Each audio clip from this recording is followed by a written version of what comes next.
Hello everyone. A bit of a different format for me. As you can see, I am not using gameplay footage or archived footage over this one. I'm just filming this live right from inside my house. So this is, yeah, quite different for me. You can tell I'm not in my usual scripted format like I am with all of my other videos. This is an addendum to a video I did not too long ago. You might remember that I did a video on William Hope Hodgson's The Nightland not too long ago. That was this book. And I have now finished this and wanted to give my updated thoughts on it. I'm not going to go over the first half of the book again, because I went over that in my last video. If you wanted that, go watch that video. I'll link it down below. And I do not have a script for this. I have made notes as I read the book. However, this is going to be pretty freeform. This is not going to be super well edited either. There probably will be a lot of cuts because I'm probably going to flub a lot of things as I'm not scripting anything. However, I don't really have a lot of thoughts on the Nightland that I didn't already express in my last video. There are things that I feel were exacerbated from last time, but nothing really new.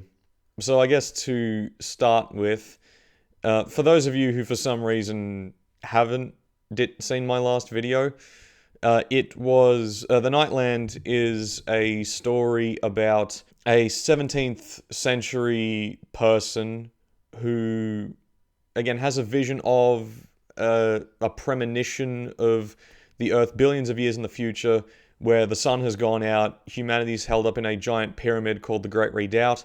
He receives a telekinetic message from Nani, who is the reincarnation of his love from the 17th century, so he sets out into the Nightland to go and find her.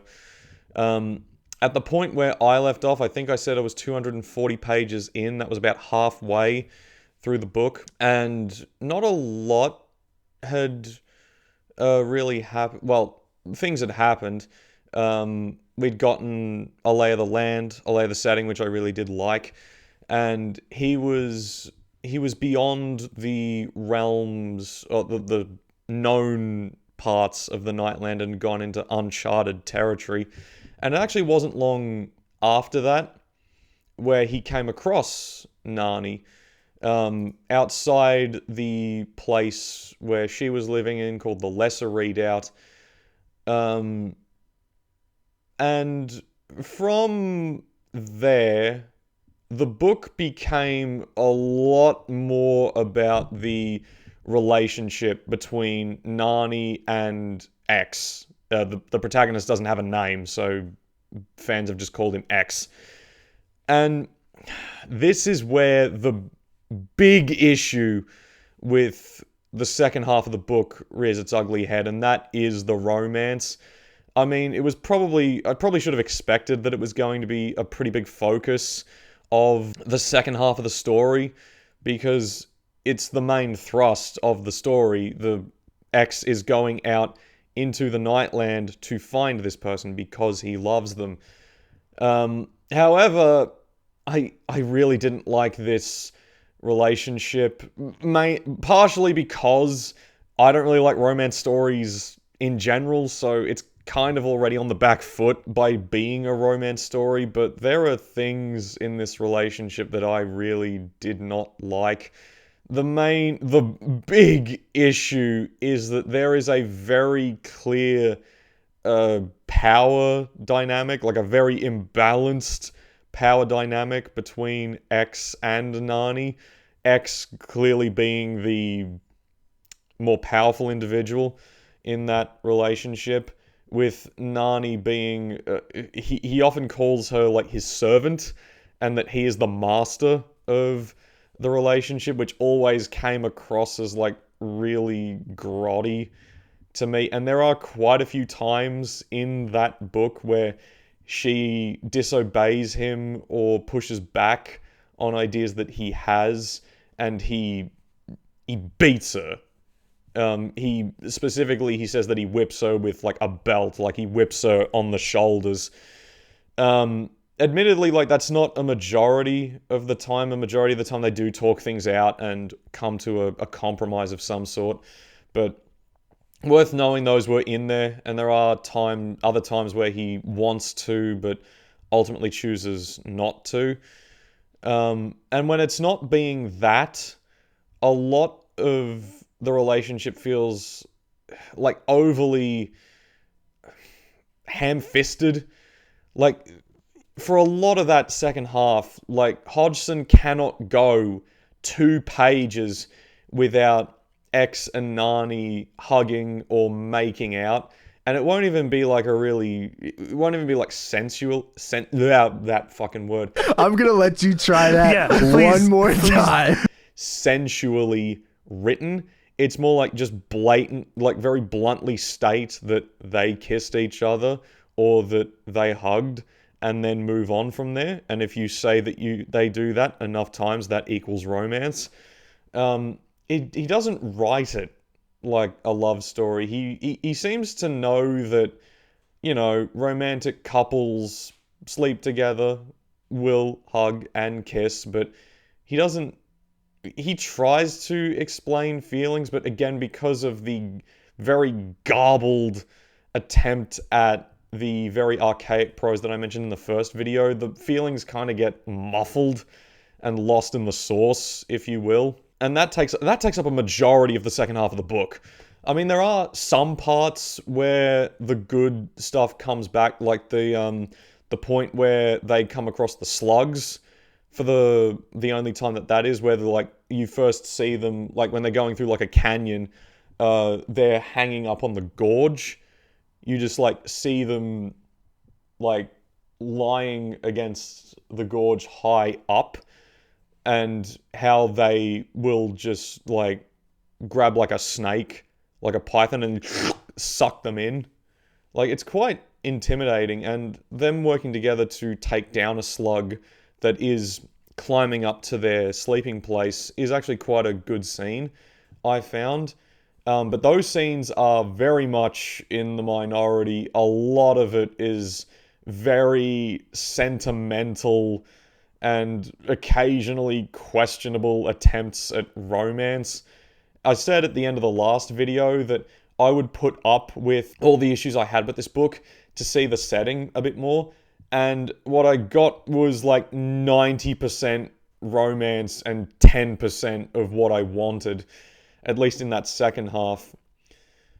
Really, from page 200, about 280, I think it was, where X finds Nani, all the way up to about page 480, when they come within eye shot of the Great Redoubt, I was struggling. Like, let me tell you, I checked out mentally for a lot of that second half, and it wasn't until they were walking past the House of Silence, where the House of Silence seemed to steal away Nani's life force, and it's almost like it doing that tipped off the rest of the things within the Nightland, that there are humans out there, and X then has to fight tooth and nail with a lot of the abhumans and the giant horse-sized hounds to get back to the Great Redoubt. And then, and that scene is brilliant. That was the point where I jumped back in and got pretty invested. And then Hodgson did a pet peeve of mine in storytelling, which is like, I guess you'd call it like the fake death, where Nani dies and she is being like ceremonially sent down a road outside the Great Redoubt. And then I think it was because she'd been out of the House of Silence's reach for a while. She just woke up again, so I guess she was more like in a coma or something to that effect. Like, I hate this trope. It's like an author wanting to have their cake and eat it too, where, you want to have this big, sad moment where a main character has died and for the audience to feel sad. but you also want to keep them to have the happy ending. So, I don't know, I feel cheated whenever an author does that. And, like, the worst part of it is, like, I felt nothing when Nani died, because, like, despite Hodgson, clearly trying pretty hard to get me to care about them, for the reasons that I explained earlier in this video, I didn't like the relationship. So when Nani died, I was just kind of like, honestly, if, the relationship that she was going to be in with X was any indication, maybe this would be better. Maybe it'd be less abusive to just die now rather than, be whipped every other day. And also, if you remember, like, I mentioned in my first video that the first chapter is like a framing device where it's in the 17th century, and then it's at the end of that chapter where you essentially time skip forward to the billions of years in the future. That never comes back. At the end, it's just like they lived happily ever after in the Great Readout. So my whole thing is like, what the fuck is the point of the first chapter? Just cut it off. So first chapter of this book is a waste of time, and clearly a lot of people know that. The Ballantine edition of this book in the 70s completely cut out the first chapter and started at chapter 2, which is really, in my opinion, where it should have started.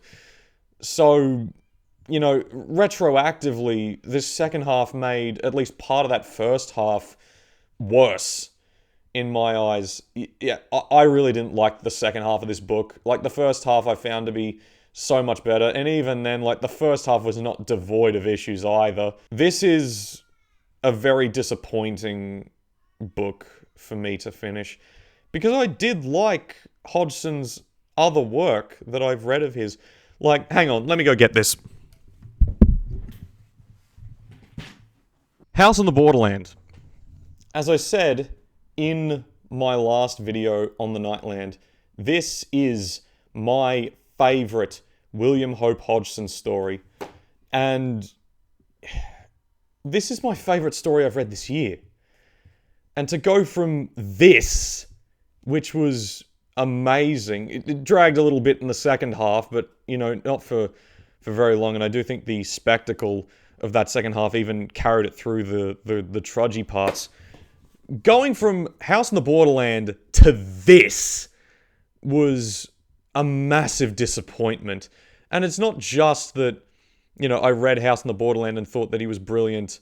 Everything else of his was brilliant. Because I read a lot of his other short stories, and I really liked a lot of those too. Actually, all of them that I've read of his. And even one of his poems wasn't that bad. And I'm not really a poetry guy. This is the first thing I've read of his, of about the 10 stories I have read of him, that I really didn't like. Like, it's not without merit. There are things to like about it. But my main issue is the core of this is a romance story. And I did not like the romance. You can say that the setting and the monsters around this are brilliant, and I would agree. I think this is his best setting and the most creative monsters he's come up with.